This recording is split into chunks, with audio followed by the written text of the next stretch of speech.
käes oli reede, õhtu oli jälle nädal läbi, tahtsin lülitada, veel ennast mitte tunda häbi, tahtsin nõõgastuda pisut, tundsin elu kiiva kisu, oli ammu mulle peale tulnud pidutsemisisu, vaatasin kella, 1,5 tundi mul on aega, mõtlesin, et võtan viimast filmikunsti kaeda, tegin endal külma joogi, panin valmis piduriide, et kui film on läbi, olen värske jälle kiire, vajusin ma tugitooli, laenutasin pornofilmist, mul oli tunne, et peaksin puhkama oma silmi, mõnustatud paljastel kehadel, filmiks käima, aga miskit polnud teha, sest ekraanid täitsid ainult paljad mehed, kelle jõndade eest puudusid piigilehed ja ma ootasin ja lootsin, millal tuleb mängu naine, et lõppeks see porr minu jaoks ebamaine.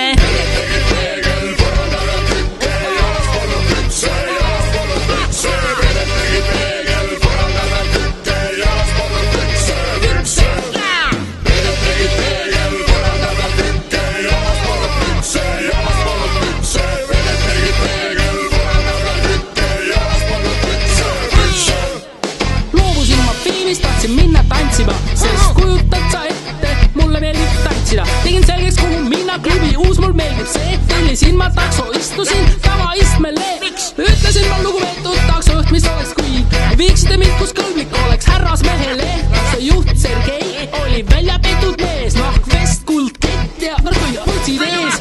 Tema jutt oli imal ja mind see pisut eksitas, sest tundsid, et okei, aga vest ei ole seksikas.